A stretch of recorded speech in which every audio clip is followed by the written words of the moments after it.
शुरू हुआ था इन्वेस्टमेंट अकाउंट। इन्वेस्टमेंट अकाउंट में क्या क्या पढ़ लिया था? इन्वेस्टमेंट अकाउंट में पढ़ा था कि इन्वेस्टमेंट किसे कहते हैं। यदि कोई असेट खरीदी जाए, एक्वायर की जाए, परचेज की जाए with the purpose of earning income from it. यदि हम किसी असेट को खरीदते हैं, वो हर असेट इन्वेस्टमेंट नहीं होती। हम कार खरीदते हैं अपने यूज के लिए, वो उस इन्वेस्टमेंट कैटेगरी में नहीं आती। हम मकान खरीदते रहने के लिए, इन्वेस्टमेंट कैटेगरी में नहीं आती। पर हम यदि मकान खरीदते हैं कमाने के उद्देश्य से, किराया देने हैं या कुछ समय बाद बेचकर उसको बड़े भाव पर बेच के कमाना है, वो सब इन्वेस्टमेंट है। तो कोई असेट एक्वायर की जाती है for the purpose of earning income from it और फॉर प्राइस अप्रिसिएशन, तो वो असेट को हम कहते हैं इन्वेस्टमेंट।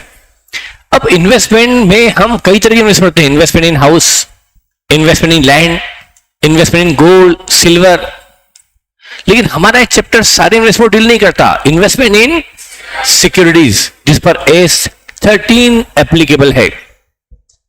हम AS13 पढ़ रहे हैं, उसका प्रैक्टिकल पढ़ रहे हैं, तो ये पढ़ा था। अब इन्वेस्टमेंट में मैंने बताया था इन्वेस्टमेंट की कैटेगरी। एक होता है करंट इन्वेस्टमेंट, जो एक साल से ज्यादा समय तक जिसको होल्ड करने का इरादा ना हो, वो हुआ करंट, यानी शॉर्ट टर्म। एक अदर दिन करंट मतलब लॉन्ग टर्म। लॉन्ग टर्म जिसको एक साल से ज्यादा समय तक होल्ड करने का इरादा हो, वो लॉन्ग टर्म। फिर income generation point of view से ये एक बाइफिकेशन ए से नहीं दिया, ये ए से दिया है। कौन कौन सा? करंट और लॉन्ग टर्म, ये बाइफिकेशन ए से दिया है। यदि आपको पूछ ले कि इन्वेस्टमेंट किस किस तरह के होते हैं एज पर एज, तो लिखना है करंट और लॉन्ग टर्म। लेकिन ये कैटेगरी हमारे एज पर एज नहीं, हमारे पर्पस के लिए है। फिक्स इनकम जनरेटिंग सिक्योरिटी, जिस पर इनकम फिक्स रेट से होती है, वो इन्वेस्टमेंट आती है। गवर्नमेंट बॉन्ड, डिवेंचर, जिस पर फिक्स रेट से इनकम होती है। और फ्लक्चुएटिंग इनकम, जैसे कि इक्विटी शेयर, जिस पर डिविडेंड कब मिलेगा, कितना मिलेगा, कुछ भी सर्टेन नहीं होता। ये हम सब पढ़ चुके हैं। मार्केटेबिलिटी पॉइंट ऑफ व्यू से, लिक्विडिटी पॉइंट ऑफ व्यू से, जो इन्वेस्टमेंट स्टॉक एक्सचेंज में रजिस्टर्ड है वो कोटेड, लिस्टेड, और बचे हुए unlisted, unquoted. Accounting for investment हमने स्टार्ट किया था एज पर AS13। हमें हर इन्वेस्टमेंट के लिए अलग अकाउंट खोलना है। यदि शेयर्स इन ए है, इक्विटी शेयर्स इन ए है तो अलग अकाउंट, इक्विटी शेयर्स बी है तो वो भली इक्विटी शेयर है पर वो बी कंपनी का है तो अलग अकाउंट, और equity share of C company है तो अलग अकाउंट। हाँ, equity share of A company है तो उसका अलग अकाउंट। एक बार खरीदे equity share of A company, account खोल दो। फिर आपने खरीद ली इक्विटी शेयर ऑफ ए, फिर खरीद ली equity share of A further, तो फिर अलग अकाउंट मत खोलो, उसी में रखो। ये तो समझ में आता है आपको। हाँ, अब यहां पर फॉर्मेट ऑफ इन्वेस्टमेंट अकाउंट मैंने बता दिया था। Date, particular, face value column भी होता है, इनकम कॉलम भी इसी में रख लिया जाता है।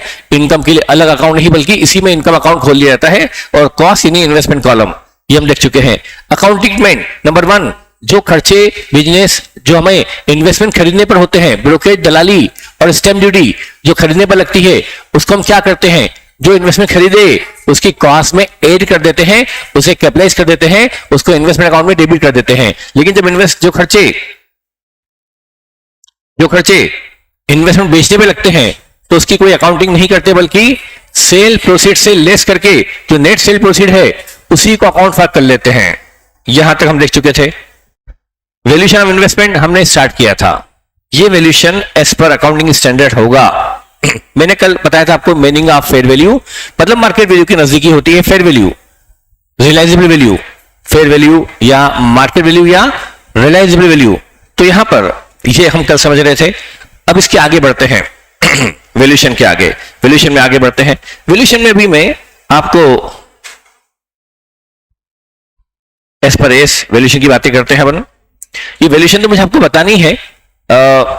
वैल्यूएशन हमारा स्टार्ट हुआ था, मैंने बस वैल्यूएशन में फेयर वैल्यू समझाया था, बाकी कुछ नहीं बताया।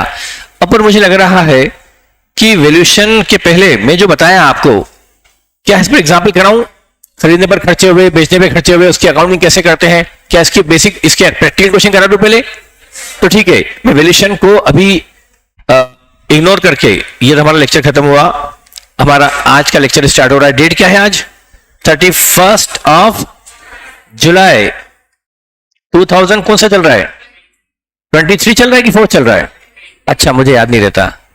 अब ठीक है, अब हम एक काम करते हैं, बजाय कि कुछ वैल्यूएशन को समझने के, हम क्या करते हैं, वैल्यूएशन को समझने की बजाय जितना पढ़ा उस पर प्रैक्टिकल लगा लेते हैं। करेक्ट? उसमें हम कुछ नई चीजें भी समझ लेंगे। फीफो और वेटेड एवरेज भी समझ लेंगे। क्लियर? तो चलिए एग्जांपल, हम हमेशा शुरुआत करते हैं एग्जांपल से। एग्जांपल लिखिए, an investor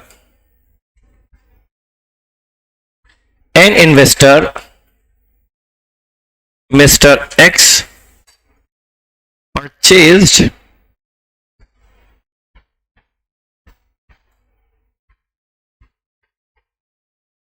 $600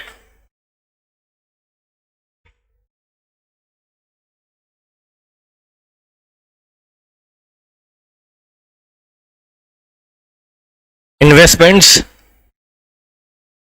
face value 100 at the rate of rupees 120 पर इन्वेस्टमेंट। मैंने ये नहीं लिखा कि इन्वेस्टमेंट शेयर है या डिवेंचर है या गवर्नमेंट सिक्योरिटी, बस इन्वेस्टमेंट नाम दे दिया ताकि मैं उस झंझट में ना पड़ूं। इस एक्स इन्वेस्टर ने 600 इन्वेस्टमेंट खरीदे जिनकी फेस वैल्यू पर इन्वेस्टमेंट 100 है, लेकिन खरीदा 120 में है। Brokerage is 0.50%।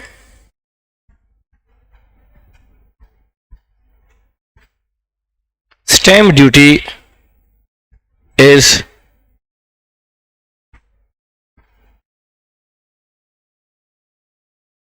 rupees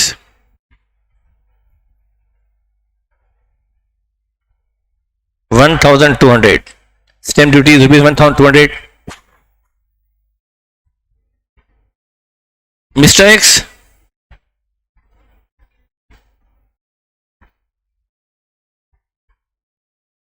purchased another lot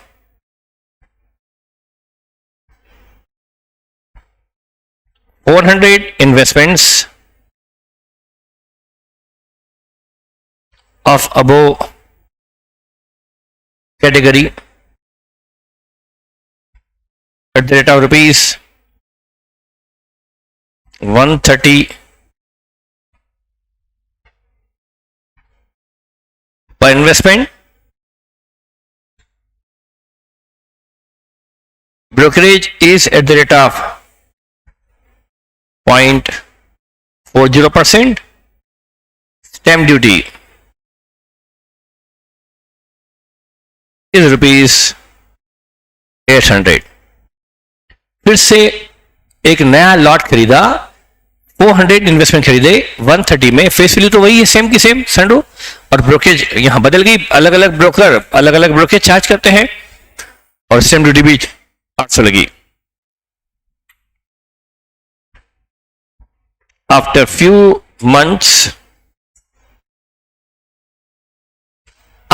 months कुछ समय बाद mister x sold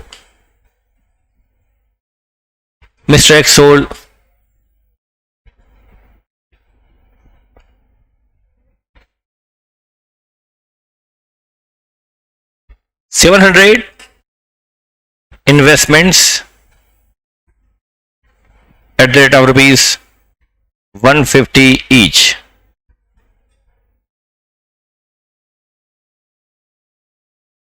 Brokerage is at the rate of 0.25%. Brokerage 0.25 भी लगी बेचते वक्त। बस खरीदना और बेचना दो ही चीज रखी मैंने, 2 बार खरीदा, 1 बार बेचा। अब ये 700 जो बेचे हैं, ये 700 जो बेचे ये किस में से बेचे? 600 पहले खरीदे थे, 600 खरीदे थे पहले, और 400 खरीदे बाद में 1000 हो गए, 1000 में से 700 बेच दिए। तो ये 700 कौन से वाले? 600 और 100, 600 पहले वाले में से और 100 बाद में। मतलब आप मान रहे हैं फीफो, आप अज्यूम कर रहे हैं कि पहले ये खरीदा तो पहले ये बिकेगा, ये हुआ फीफो। तो आप फीफो अज्यूम कर रहे हैं कि 600 बेचे ये वाले और 100 बेचे इसमें से, तो ये फीफो हो गया। और एक होता है वेटेड एवरेज, उसमें ये नहीं मानते कि 600 में से या 400 में से, बल्कि 1000 में से बेचे, बल्कि 1000 जो जोड़ लो, 600 प्लस 400 जोड़ लो, उसके बाद जो 1000 हुए उसमें से बेचे, दोनों को जोड़ लो, वो कहा जाता है weighted average.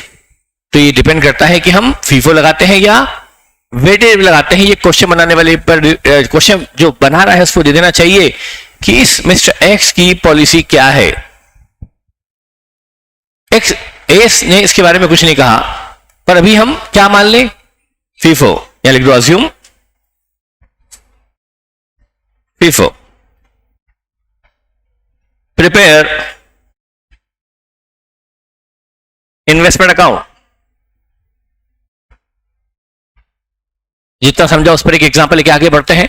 Prepare investment account, start करें। क्वेश्चन नोट हो गया आपका। पहले खरीदे 600, फिर खरीदे 400, फिर बेच दिए 700 150 के रेट में, उस पर ब्रोकेज लगी है 0.25%। तो यहां पर हम सॉल्यूशन स्टार्ट करते हैं। सॉल्यूशन हमने बनाया investment account.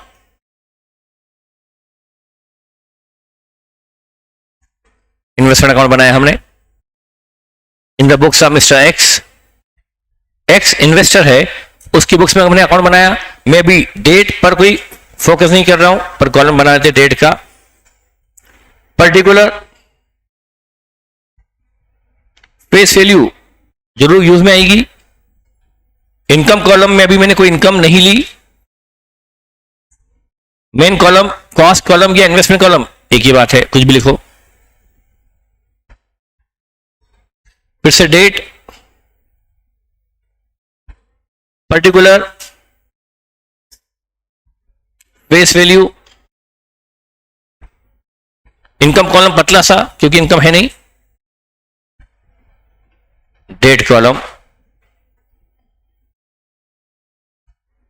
Particular column, face value,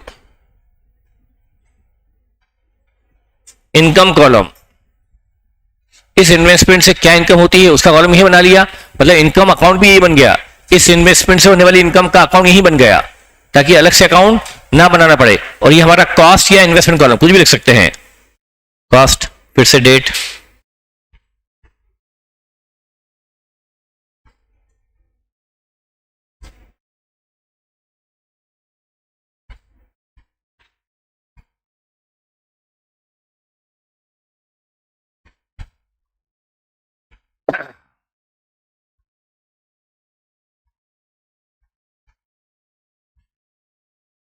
सबसे पहले हम यहां पर इन्वेस्टमेंट खरीदे हैं, मैंने डेट वेट नहीं दिए, जानबूझ के डेट नहीं दी। क्यों जनरल बोर्डों में डेट की?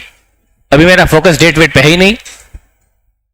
आपका एक कॉलम बन जाए तो मैं आगे की अकाउंटिंग स्टार्ट करूं। हम पहले एक बार खरीदा, फिर 600, फिर खरीदा 400, दोनों के लिए मैं यही कुछ करूं उसकी बजाय मैंने बनाया working note number 1, purchase of 600 investment के लिए working note. Purchase of 600 investment का पहला वर्किंग नोट। 600 खरीदे एट द रेट ऑफ ₹120, ये 72,000 हुआ कॉस्ट। ये इन्वेस्टमेंट की कॉस्ट है, इक्विशन कॉस्ट। इसमें ऐड की जाएगी जो खरीदने के खर्चे हैं, वो कॉस्ट में ऐड किए जाते हैं, कैपिटलाइज किए जाते हैं एज पर एज। तो brokerage at the rate of 0.50%। ये 50% फेस वैल्यू का है या कॉस्ट का? कॉस्ट का, क्योंकि ब्रोकर को फेस वैल्यू से मतलब नहीं, ब्रोकर को तो ट्रांजेक्शन वैल्यू से मतलब है। उसने डील करवाई है 72,000 में, तो वो ब्रोकरेज चार्ज करेगा 72,000 पर 10%, 360 ये ब्रोकरेज। इसमें जुड़ेगी स्टैंप ड्यूटी, कितनी? 1200। ये हो गई कॉस्ट ऑफ एक्विजिशन 73,560। ये है इन्वेस्टमेंट की कॉस्ट ऑफ एक्विजिशन पहली। इन्वेस्टमेंट की कॉस्ट ऑफ एक्विजिशन 73,560।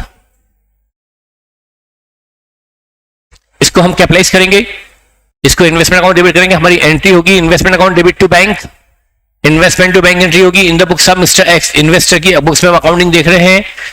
आपका वर्किंग नोट कंप्लीट हो गया तो मैं यहां लिखूंगा, डेट वगैरह मैं नहीं लिख पा रहा, यहां लिखूंगा टू बैंक 73, सॉरी इनकम नहीं, 73.5 इनकम कॉलम में कुछ भी नहीं आएगा अभी, और फेस वैल्यू कॉलम में क्या आएगा 600 इंटू 100, 60,000 की फेस वैल्यू है। ये रफ कॉलम है, ये मेमोरेंडम कॉलम है, इन्फॉर्मेटिव कॉलम है, ये कोई अकाउंट का हिस्सा नहीं है। टू बैंक, इसमें टू बाय कुछ नहीं आता, बस लिख दिया। तो इन्वेस्टमेंट टू बैंक एंट्री हुई 73,560 से खरीद लिया। अगेन अगला वर्किंग नोट फिर से टू बैंक का बनेगा, फिर से टू बैंक, इसको लिख देंगे वर्किंग नोट नंबर 1 से आया है ये अमाउंट, लिखना जरूरी है। ये अमाउंट कैसे निकाला, इसके लिए रेफर वर्किंग नोट नंबर 1 लिख दिया। Second working note for second purchase, वो सब होच पोच यहां नहीं करेंगे। Working number 2 purchase of 400 investment, purchase of 400 investments, 400 at the rate of 130, 52,000, ये कॉस्ट ऑफ इक्विशन। इसमें ऐड करेंगे brokerage at the rate of 0.20, stamp duty ₹800, 53,008, यही cost of acquisition. Brokerage plus stamp duty दोनों एक्विजिशन कॉस्ट, इसको क्या place करेंगे,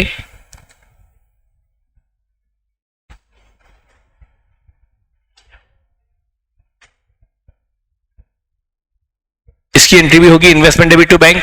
date मैंने अभी लिखी नहीं, मैं डेट के झंझट में पढ़ना नहीं चाहता, अभी जब क्वेश्चन करेंगे बाद में तो सब कुछ ध्यान देंगे। टू बैंक फेस वैल्यू होगी इसकी 40,000 और कॉस्ट है 52,000, 53,008 एस पर वर्किंग नोट नंबर 2। ये 2 बार खरीदने की अकाउंटिंग हो गई। अब तीसरी बार करेंगे बेचने की अकाउंटिंग। इसके लिए बनाएंगे वर्किंग नोट नंबर 3, वहां निकालेंगे net sale proceed, net sale proceed working note number 3, sale of 700 investments. पहले निकलेगी नेट सेल प्रोसीड,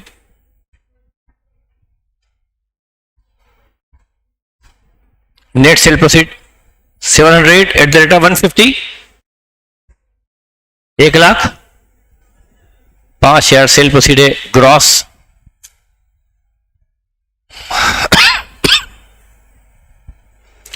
जिसके थ्रू बिके, बेटा आप नींद में है, सेकंड वाला 130 में है, पहला इन्वेस्टमेंट 120 में था, दूसरा 130 में, आप नींद में है या आपने क्लास लेट ज्वाइन की है। सेल प्रोसीड 1,05,000 लेस, यहां पर ब्रोकरेज जो देनी पड़ी, इससे हमारी क्या होती है, सेल प्रोसीड कम हो जाती है। हम ब्रोकर जो हमें देगा ना 1,05,000 मिला, उसमें से ब्रोकर क्या करेगा, अपनी ब्रोकरेज काट कर नेट अमाउंट हमें दे देगा, तो हमें इसमें से ब्रोकरेज लेस करनी है 0.25%। 263 कर लो, उसको राउंड कर लो, 263 की ब्रोकरेज लग गई।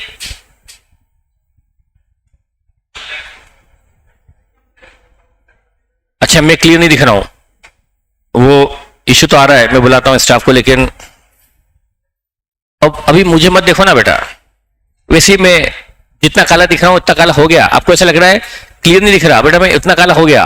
कल क्या हुआ, कल मैं अपने फार्म हाउस पे प्लांटेशन पे चला गया, और प्लांटेशन में गया, कल सुबह 8 बजे से मैं प्लांटेशन पे बिजी था, तो कल वैसे तो मौसम अच्छा होता है, देखो आप कितना दिन भर, कल वहां जाती धूप आ गई, कल दिन भर देखा होगा धूप थी, तो धूप में मेरा आधा कलर देख सकते हो आप, पूरा दिख रहा है, इसलिए मेरा फेस काला दिख रहा है। ये बोल रहा है कि सर आपका वो मतलब कैमरा आप क्लियर नहीं दिख रहे। मैं क्लियर दिख रहा हूं पर हुई काला में। उसको लग रहा है कि मैं क्या हो गया आज, ऐसे ही बैठा मैं। फिर भी वैसे कुछ गड़बड़ तो कैमरा में दिख रही, मैं इतना काला भी नहीं हूं। हाँ ओ मतलब मैं जो अच्छा दिखता हूं इसकी इस वजह से दिखता हूं, लाइट की वजह से। ये लाइट नहीं है, ये किसी ने आंखें बंद कर दी, चालू ही नहीं हुई। हाँ तभी सोचो कि मैं इतना स्मार्ट हूं, क्यों नहीं दिख रहा हूं।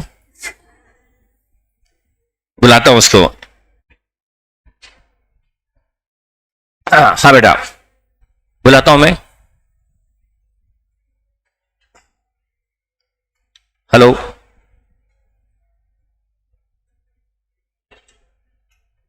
ऊपर आना।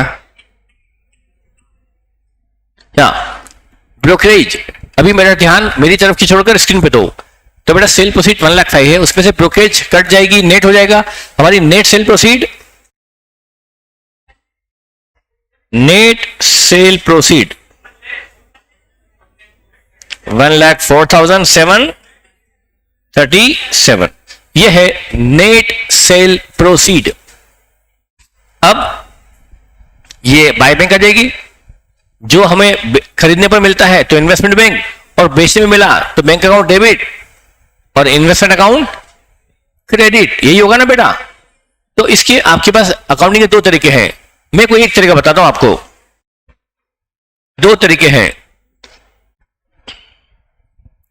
इसमें, दो तरीके हैं। देखिए बेटा आप इसको लिखना मत। अकाउंटिंग के दो तरीके, इस सेल को लिखने के दो तरीके, जैसा आप पसंद करेंगे वैसा मैं करूंगा। बेटा एक तरीका तो है मैं दो एंट्री करूं, बैंक टू इन्वेस्टमेंट 1,04,737। एक तरीका तो ये है। और फिर दूसरा तरीका है बैंक डेबिट 1,04,737 टू इन्वेस्टमेंट और टू प्रॉफिट। मुझे पता है प्रॉफिट है। एक तरीका ये है और एक तरीका ये है, और दूसरा तरीका investment account debit to profit on cell.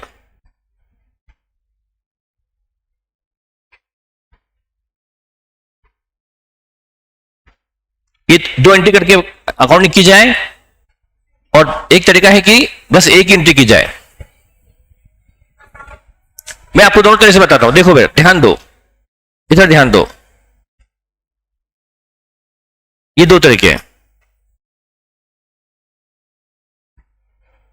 आप कौन सा प्रेफर करेंगे ये आपके लिए कहना मुश्किल है। देखिए 2 मिनट के लिए मैं रफ में निकाल रहा हूं। इन्वेस्टमेंट की कॉस्ट फीफो इसमें निकालना है ना, मैं फीफो इस पे कॉस्ट निकाल रहा हूं रफली। मैं फिर से बताऊंगा 600 बिके इसमें से और 100 बिके इसमें से, ऐसे ही हो ना। तो बेटा 600 बिके उसकी कॉस्ट होती हो तो 560 है, ये 600 की कॉस्ट है। और 100 की कॉस्ट कितनी 53,008 कॉस्ट है 400 की। तो 100 की कितनी 53,008 कॉस्ट है 400 इन्वेस्टमेंट की, उसमें 100 की कितनी 13,252। बेटा ये कॉस्ट हो गई। ये मेरा कैमरा देखो ना क्या हालत हो गई।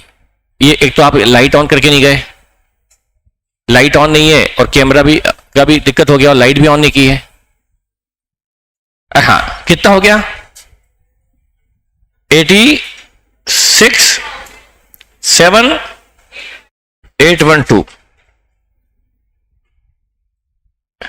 पर फिर भी कैमरा में कोई दिक्कत तो थी। अब ठीक है, अभी भी तुम्हें यदि काला दिखाई दे रहा है तो मान लेना मैं काला हो चुका हूं।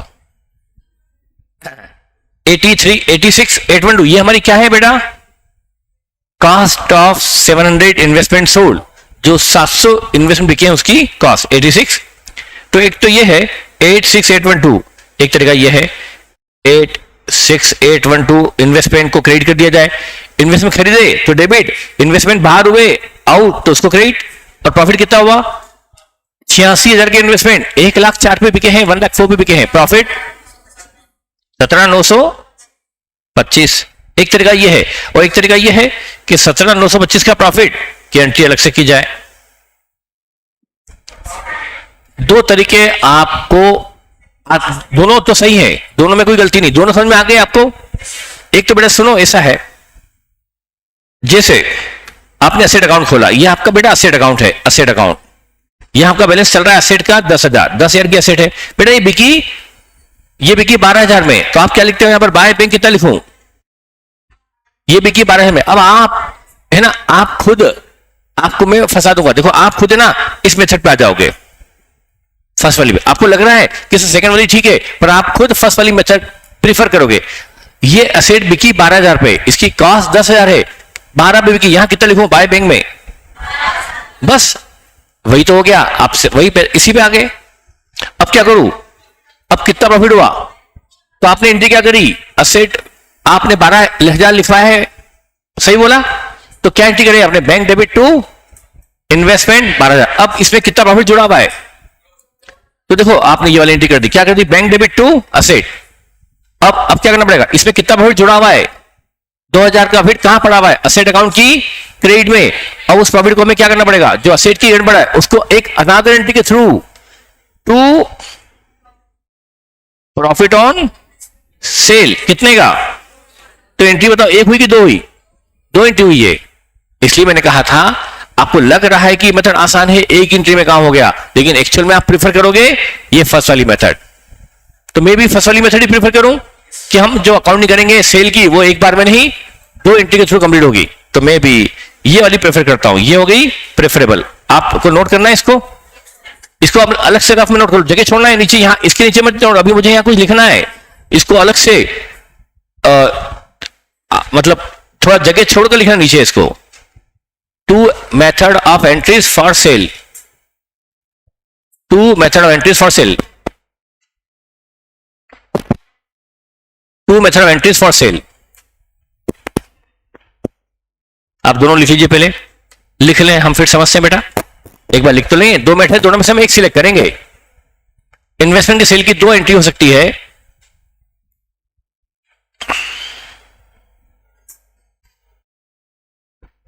प्रीफर हम फर्स्ट वाली करेंगे।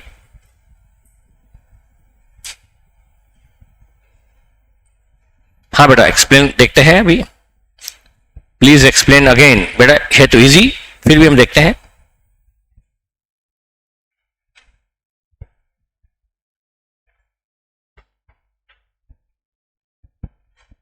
हाँ मैं समझाता हूं बेटा, समझाता हूं।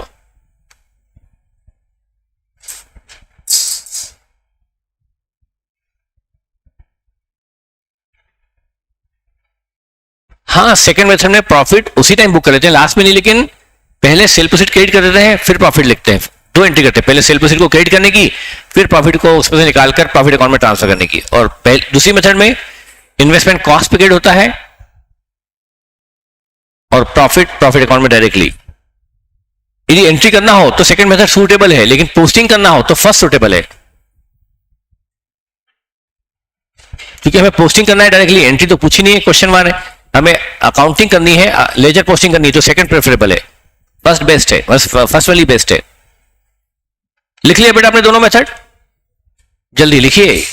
आईसीआई भी आपसे बहुत जल्दी चाहता है, स्पीड बढ़ी हुई चाहता है, इसलिए आपको स्पीड बढ़ाने के, एक समझदार स्टूडेंट जो किसी टीचर के 35 साल का एक्सपीरियंस का बेनिफिट लेना चाहे, फीस तो आप दे चुके, देने वाले हैं, जो भी है, लेकिन बेनिफिट लेना आपके हाथ में है। हम कोई भी बातें, मेरे पास हर एक मिनट की कीमत होती है, मैं कोई भी बात फालतू नहीं करता।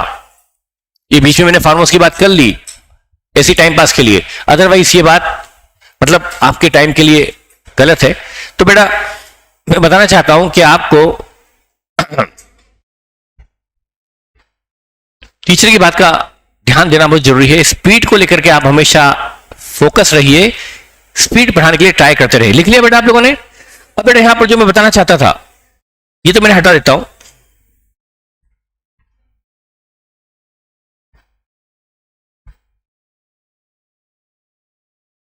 बस मैं बताना चाहता हूं, देखो एक बार फिर से, बेटा एक हमारा ये असेट अकाउंट है, ये है फर्नीचर एंड फिक्चर अकाउंट, जिसका बैलेंस बीडी है, जैसे बेटा मैंने बताया 10,000। ये फर्नीचर बिका बेटा 12,000 में। तो एक तरीका तो क्या होता है, बैंक डेबिट 12,000 टू फर्नीचर भी 12,000, ये एंट्री कर दी। इसकी पोस्टिंग आ गई यहां बाएं, बैंक 12,000, फर्नीचर अकाउंट में पोस्टिंग आ गई, बाय बैंक 12,000। अब एक एंट्री से अभी हमने सेल प्रोसीड को फर्नीचर में क्रेडिट कर दिया, जो आप यूजुअली करते हैं। अब इस फर्नीचर में 2 का प्रॉफिट पड़ा हुआ है, उस प्रॉफिट को हमें अगली एंट्री के थ्रू फर्नीचर अकाउंट से डेबिट करना पड़ेगा, furniture to profit on sale. ये बेटा मैंने फिर से समझा दिया। तो इसकी पोस्टिंग क्या होगी बेटा, यहां पर टू प्रॉफिट ऑन सेल 2,000। इस करके आपका ये फर्नीचर अकाउंट क्लोज हो गया। ये मेथड बेटा आपके लिए सुटेबल है, ये प्रेफरेबल है, जैसा आप चाहते हो। अदरवाइज अगली मेथड क्या थी, एक तरीका ये भी है बेटा, ये आपका फर्नीचर एंड फिक्चर अकाउंट है, बैलेंस बीडी है 10,000 से, आपने बेचा 12,000 में, बैंक डेबिट 12,000 टू फर्नीचर, जो बेच दिया उसकी बुक वैल्यू से उसको बाहर कर दो, जो आया वो डेबिट, जो गया वो debit. What comes in, bank आया debit, credit what goes out, गया फर्नीचर, कितने का फर्नीचर गया तो 10 पे क्रेडिट कर दो। टू प्रॉफिट कितना हुआ, टू प्रॉफिट ऑन सेल 2,000। ऐसा करोगे तो इसकी पोस्टिंग क्या होगी बताओ, फर्नीचर में बाय बैंक कितना आएगा 10,000, यस, और बाय प्रॉफिट कितना आएगा बेटा, ये 2 मेथड है, दोनों से आंसर सेम आता है। मेरी ड्यूटी है दोनों को बताने की, प्रेफरेबल फर्स्ट वाली मैं करता हूं इस चैप्टर के हिसाब से। Is it okay? I hope कि अब तो आपको क्लियर होगा। अब यहां पर बेटा, यहां पर एक काम करते हैं, सेल प्रोसीड तो निकाल ली, इन्वेस्टमेंट बिके है 1,05,000 पर हमारे हाथ में तो 1,04,733 ही आया है, क्योंकि ब्रोकरेज घट गई। अब एक काम करें, इस पर होने वाला प्रॉफिट लॉस अभी निकाल लें, इसी पर की नोट में निकाल लें प्रॉफिट लॉस। तो इसमें से क्या लेस करूं, प्रॉफिट या लॉस निकालने के क्या लेस करूं, जो 700 इन्वेस्टमेंट बिके उसकी कॉस्ट लेस करनी पड़ेगी, कि 700 वाले इन्वेस्टमेंट कितने में बिक गए। तो यहां पे लेस क्या करेंगे, कॉस्ट ऑफ 700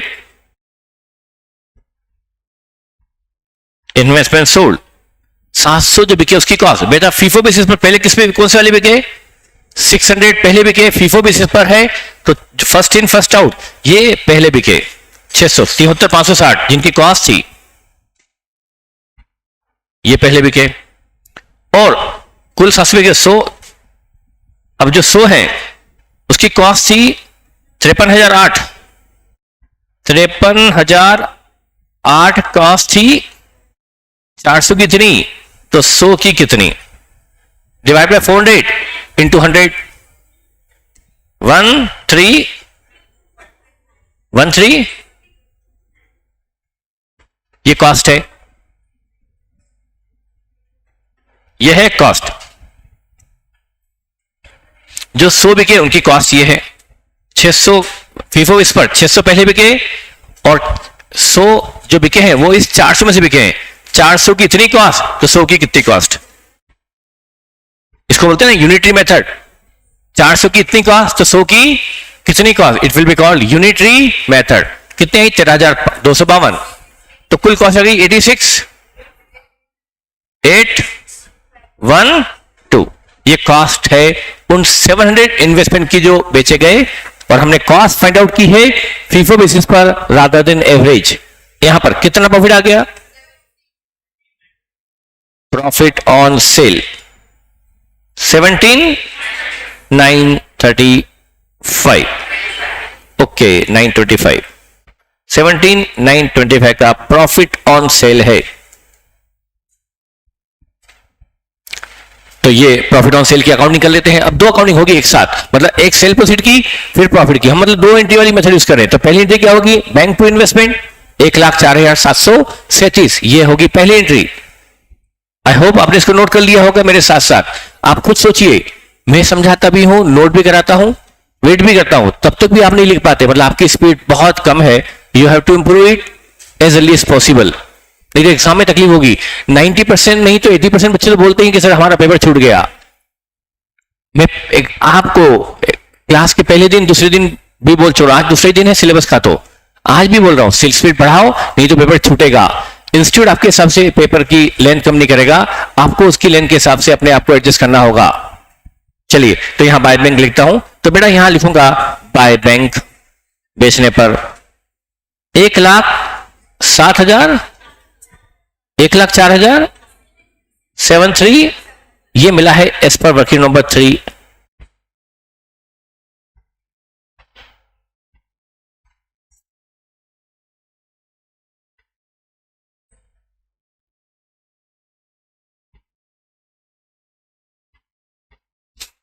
ये बाय बैंक 1,04,737, ये हमारी सेल प्रोसीड है, वो हमने क्रिएट कर दी।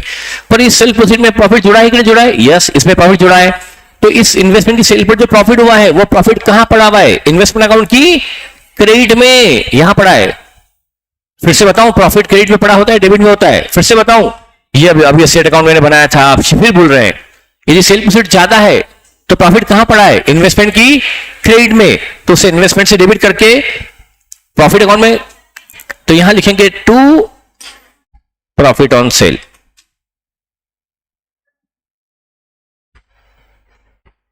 $17,925, ये प्रॉफिट भी वर्किंग नोट नंबर 3 में ही निकला हुआ है। इतना बेसिक तो आपको याद रखना पड़ेगा कि प्रॉफिट इन्वेस्टमेंट अकाउंट की एसेट अकाउंट की क्रेडिट में होता है, तो उसे इन्वेस्टमेंट अकाउंट से डेबिट कर प्रॉफिट अकाउंट में क्रेडिट करना पड़ेगा। ये रटने वाली बात नहीं, एक बार दिमाग में फिट बैठ जाना चाहिए कि प्रॉफिट हमेशा कहां रखा होता है? क्रेडिट में होता है, उसे फिर उस अकाउंट से डेबिट करके प्रॉफिट अकाउंट में क्रेडिट करना पड़ता है। ये प्रॉफिट अकाउंट जो खुला है ये जाएगा ईयर एंड में, प्रॉफिट एंड ईयर एंड में जब पीएनएल बनेगा तो ये प्रॉफिट अकाउंट को कहां भेज देंगे? पीएनएल में भेजेंगे, तब कब? ईयर एंड में। ठीक है, बस अब यहां निकालो बाय बैलेंस सीडी। ओहो, यहां लिख दो बाय बैलेंस सीडी। सॉरी, एक चीज लिखना भूल, ये जो इन्वेस्टमेंट बिक गए इसकी फेस वैल्यू क्या? जो इन्वेस्टमेंट बिक गए इसकी फेस वैल्यू क्या थी? 70,000। ये फेस वैल्यू बाहर करनी पड़ेगी ना बेटा।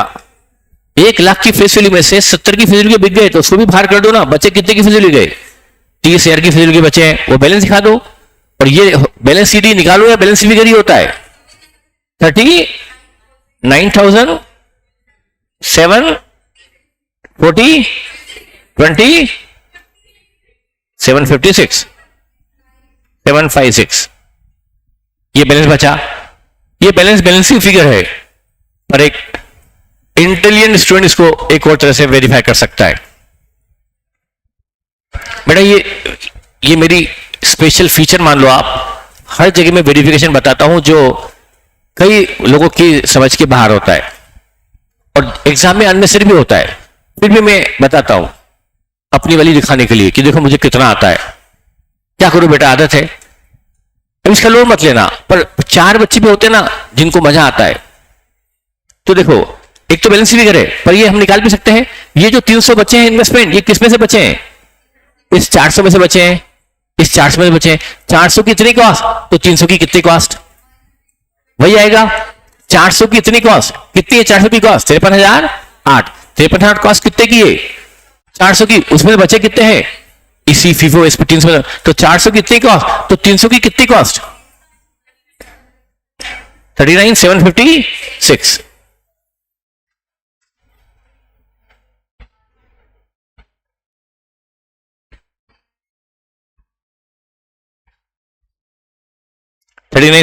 बची है बैलेंस। बस ये हमारा बना इन्वेस्टमेंट अकाउंट। तो मैंने आपको समझाने की कोशिश की है खरीदते वक्त एंट्री क्या होती है, बेचते वक्त कैसे होती है, प्रॉफिट कैसे निकालते हैं, फीफो यूज करने पर क्या होता है। उम्मीद है आपको समझ में आया होगा। इजी था, समझ में ना आने की कोई चांस ही नहीं है इसमें तो।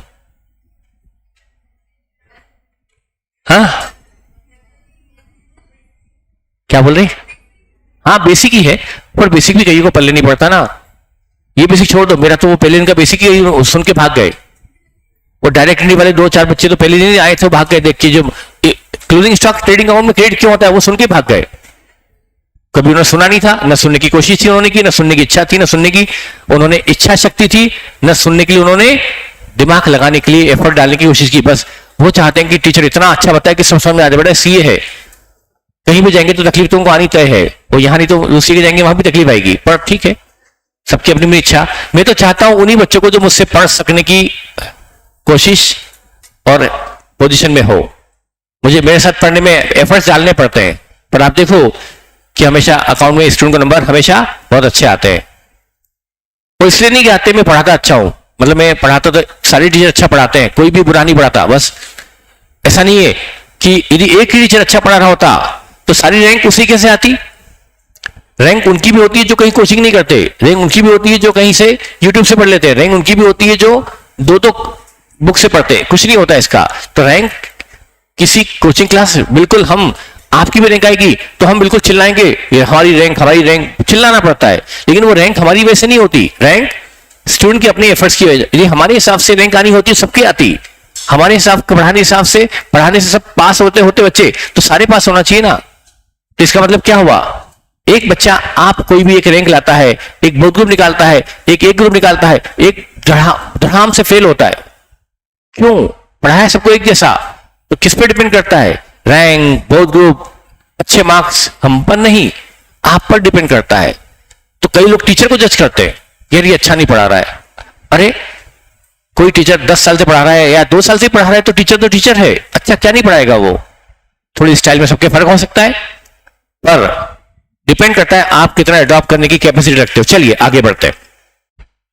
यहां मैंने आपको बताया फीफो, ठीक है, बोलिए, निकालना नहीं पड़ेगा। हाँ हाँ, ऊपर नीचे 400 करेंगे ना, वो कॉस्ट कितने की है? 400 की कि 300 की? 400 की कितनी तो 300 की कितनी? अरे ये 53,000 कॉस्ट किसकी है? कितने की? 400 की। इसको डिवाइड करने से क्या आ गया? इसको डिवाइड करने से क्या आ गया? एक इन्वेस्टमेंट की कॉस्ट एक की इतनी, तो 300 की कितनी? ठीक है, आगे बढ़ते हैं।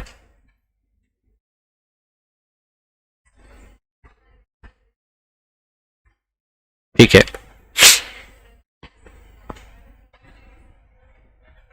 फर्दर अब बेटा हम आते हैं इन्वेस्टमेंट के वैल्यूएशन पर।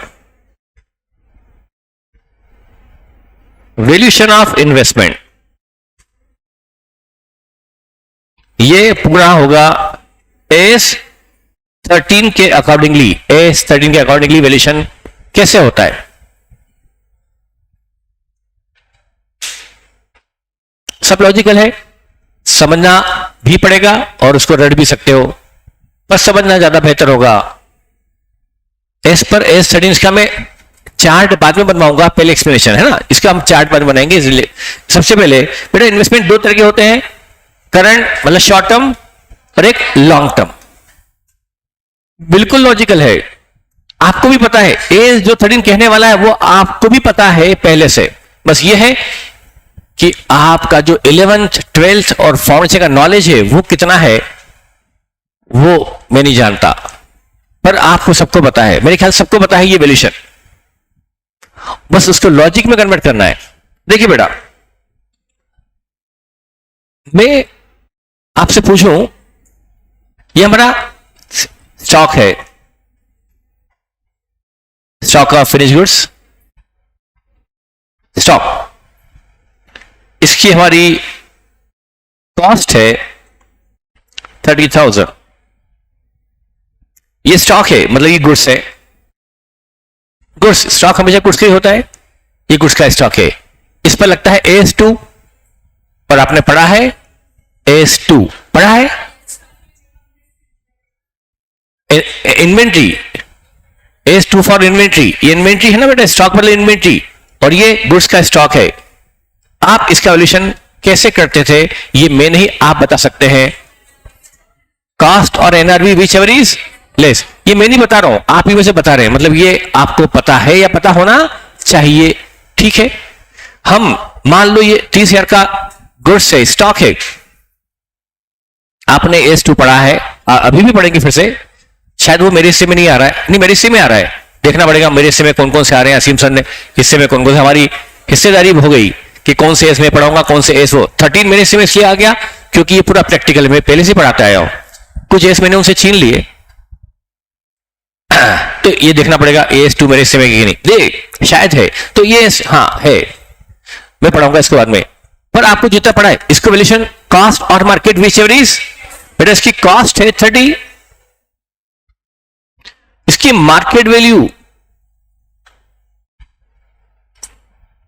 मान लो 35 है, ये 35 में बिक रहा है, इसकी सेल वैल्यू 35 है, तो हम इसको इस इन्वेंट्री को 35 पे कैरी करें या 30 पे ही कैरी करें, ये आप जानते हैं बेटा। हम यदि 35 पे कैरी करेंगे तो 5 का प्रॉफिट बुक करना पड़ेगा। यदि हम 35 पे लिखाएंगे कि 35 तो कितने का प्रॉफिट आ गया, 5 का प्रॉफिट। 30 की चीज 35 पे लिखोगे तो 5 का प्रॉफिट आ गया कि नहीं आ गया, शायद मैं डीप में चला गया। यदि ये समझ के बाहर हो आपके तो मैं लौट सकता हूं अभी भी। मुझसे पढ़ना है तो थोड़ा सा आपको अपना लेवल समझने का इच्छा शक्ति बढ़ा लो, बस दिमाग सभी में बेटा, उस दिमाग को यूटिलाइज करने की शक्ति बढ़ा लो, हो जाएगा। तो मैं वही बताऊं कि 5 का प्रॉफिट बुक करना पड़ेगा, क्या हम एंटीसिपेट प्रॉफिट बुक कर सकते हैं? वो तो अगेंस्ट होगा प्रूडेंस के, कंजर्वेटिव प्रूडेंस के अगेंस्ट होगा कि हमने प्रॉफिट बुक कर लिया। एंटीसिपेट प्रॉफिट बुक थोड़ा अभी बिका थोड़ा है तो हम प्रॉफिट बुक, इसलिए किस पे कैरी करना पड़ेगा, 30 पर।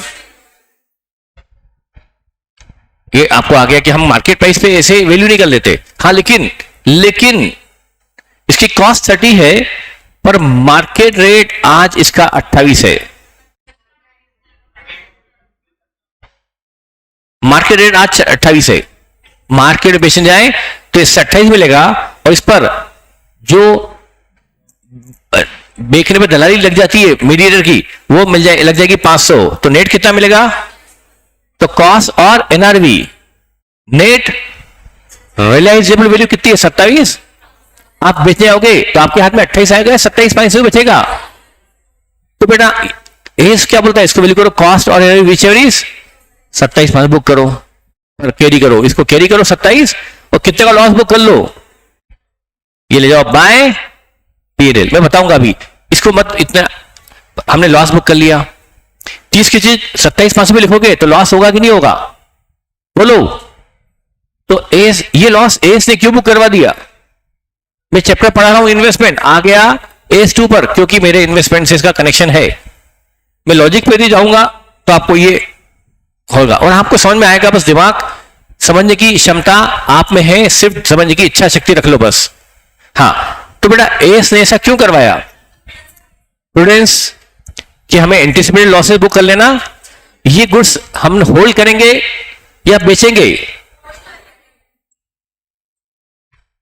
गुड्स को होल्ड करने के लिए खरीदते हैं, गुड्स को होल्ड करने के लिए खरीदते हैं, रखेंगे। ग्राहक आया, नहीं भाई बेचेंगे थोड़ा, होल्ड करेंगे। ग्राहक 2 आ गए कि हमें भी चाहिए, नहीं भाई ये दुकान हमने तुम्हें बेचने के लिए थोड़ा खरीदी, ये तो हम रखेंगे। तो गुड्स को होल्ड करेंगे या सेल करेंगे? होल्ड नहीं करते। फिक्स्ड एसेट को होल्ड करते। ये तो फर्क समझो बेटा, मेरे तो दिमाग खराब सुन के मेरे टेंशन आ जाती है। तो स्टॉक को, गुड्स को होल्ड करने के लिए रखते हैं या बेचने के लिए रखते हैं या होल्ड करने के लिए? तो हमें इसको बेचने तो ये बेचने के इरादे से खरीदा गया, बेचने के लिए, तो बिकेगा कितने में?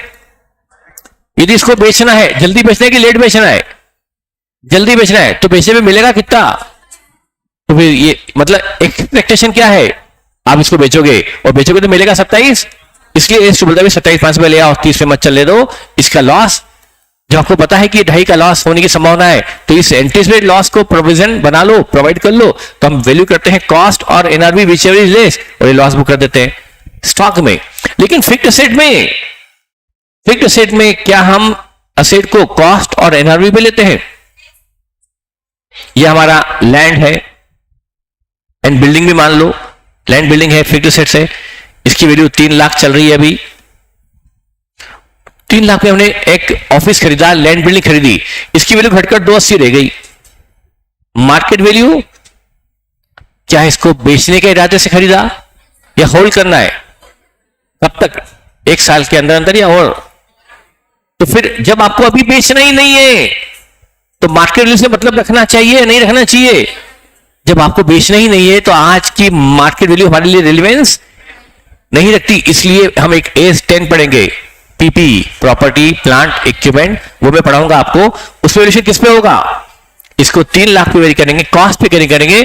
मार्केट रेट कम भी हो गई तो हम ये लॉस बुक नहीं करेंगे, क्योंकि हमें जब बेचना ही नहीं है अभी, तो मार्केट वैल्यू से हमारा कोई रिलेवेंस सरोकार ही नहीं है, तो हम मार्केट वैल्यू पे ध्यान क्यों दें? कॉस्ट पे कैरी करेंगे। Is it clear? तो स्टॉक को वैल्यू करते हैं कॉस्ट और NRV which is less as पर एज 2, लेकिन फिक्स्ड एसेट को कॉस्ट पे कैरी करते हैं क्योंकि उसको बेचने का इरादा नहीं होता, वो लॉन्ग टर्म होती है, वो फिक्स्ड एसेट होती है, लॉन्ग टर्म होती है।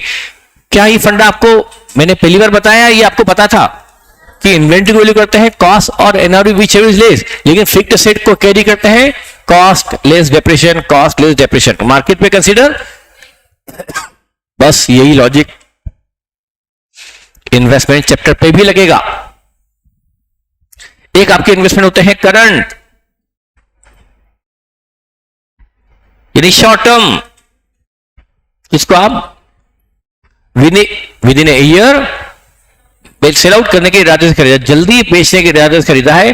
और एक आपके इन्वेस्टमेंट होते हैं लॉन्ग टर्म, जिसको आप 1 साल से ज्यादा समय तक होल्ड करने के इरादे से खरीदा है।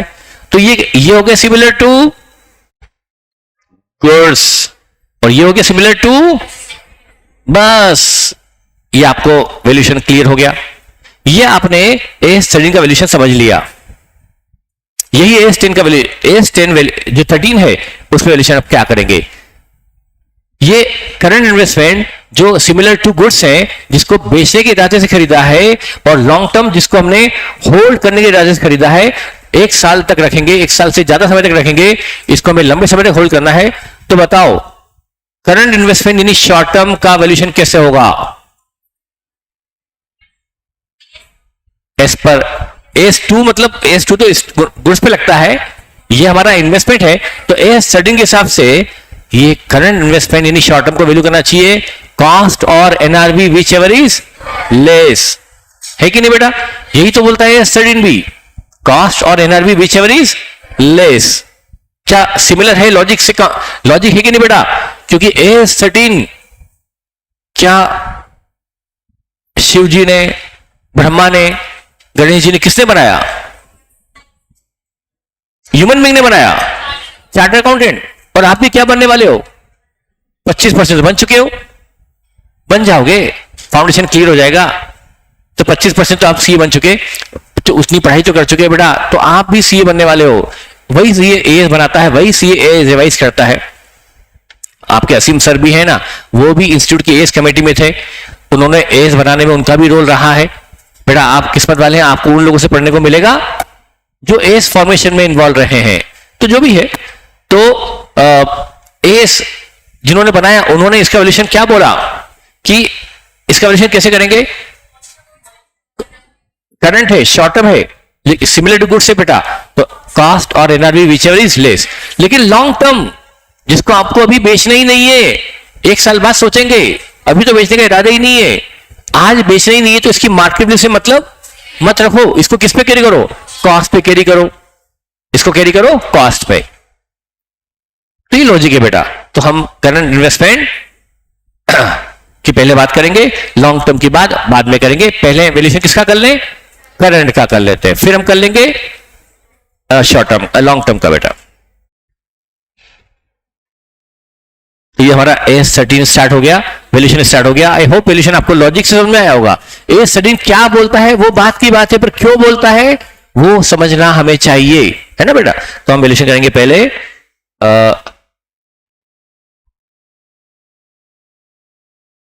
करंट यानी शॉर्ट टर्म इन्वेस्टमेंट, इसका वैल्यूएशन होगा बेटा to be carried oblique valued at cost और एनआरवी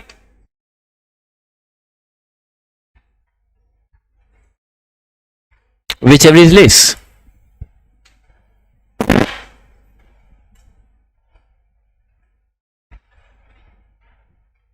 कॉस्ट और एनआरवी विच एवर।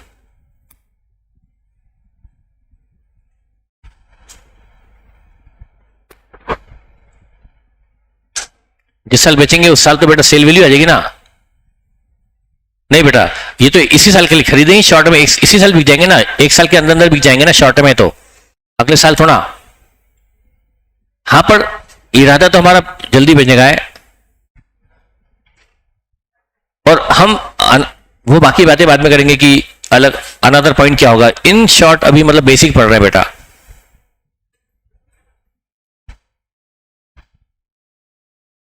हाँ, क्लियर है ये, मतलब अब इसका वैल्यूएशन ये हमने पढ़ा शॉर्ट टर्म का। इसका एग्जांपल देख लें। Example, an investor purchased 500 investments at the rate of, at a total cost of rupees 64,000। 500 investment खरीदे 64,000 की cost per.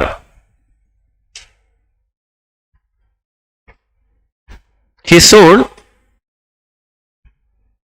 300 investments at the rate of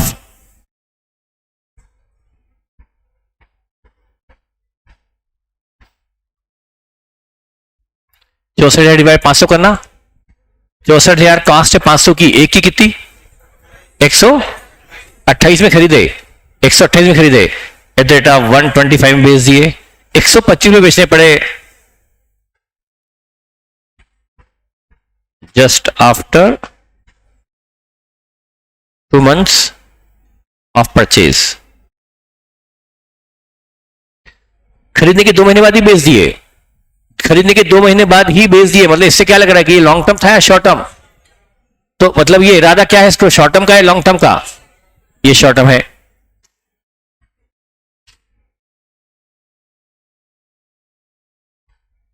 market value of above investment is rupees 123 per investment।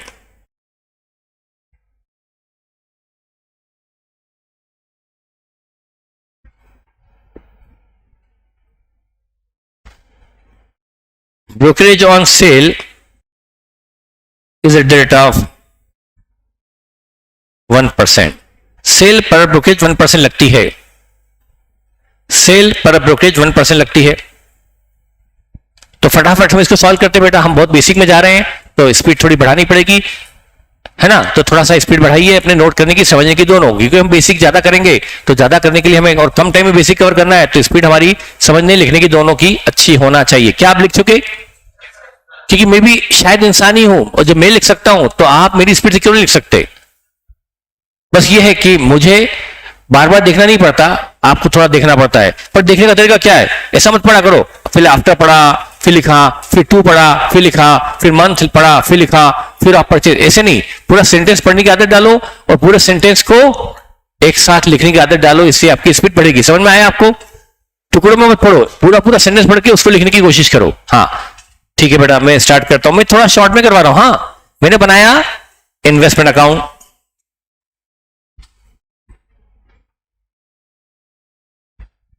मैंने बनाया investment account. मैं ज्यादा column वालों में जाना नहीं चाहता बेटा, मैं सिर्फ फोकस करना चाहता हूं। 2 कॉलम बना रहा हूं मैं, सिर्फ 2 कॉलम। अरे इवन मैं तो एक ही कॉलम बना रहा हूं, एक ही कॉलम बना रहा हूं, एक कॉलम, मेन कॉलम बस, क्योंकि मुझे टाइम थोड़ा वेस्ट करना है बेटा, टाइम को यूटिलाइज करना है। मैंने एक ही कॉलम बनाया जो मेरे लिए रेलिवेंट है। 2 बैंक मैंने इन्वेस्टमेंट खरीदे 500, ये खरीदे 64,000 में, तो ये रख दिया 64,000 में खरीदे। मैं सिर्फ वही कॉलम बना रहा हूं जो मेरे कॉन्सेप्ट से रेलिवेंट है।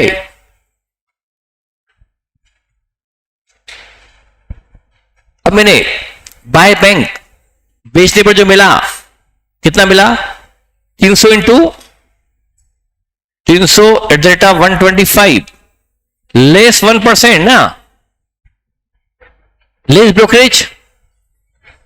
300 बेचे ना, कितने बेचे, 300 कितने में, 125 में, 300 into 125 minus 1% brokerage, net sale proceed कितनी रही, बोलो ना क्या हुआ, आप डिफिकल्टी में है, बोलो।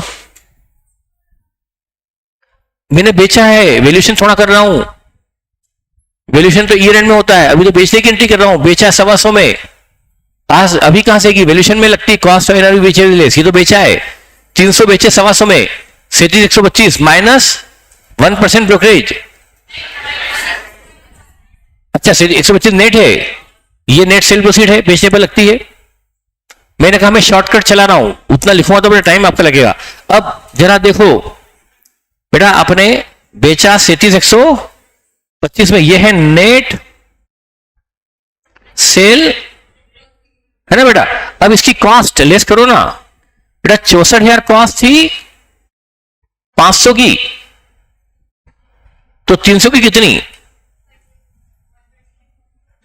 64,000 कॉस्ट है, 500 इन्वेस्टमेंट की, 38 ये कॉस्ट है, तो लॉस ऑन सेल कितना, लॉस ऑन सेल 1275 का लॉस हुआ,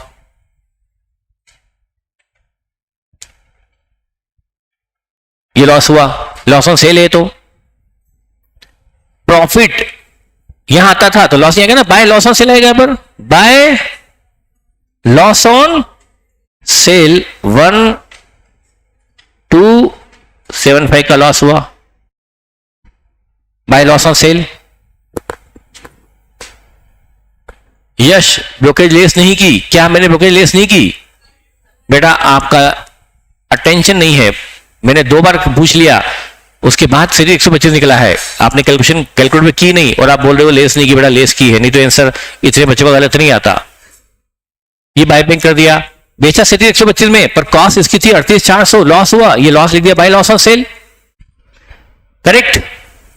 अब ये तो हो गया लॉस ऑन सेल, अब बचा 200, वैल्यूएशन करना है, वैल्यूएशन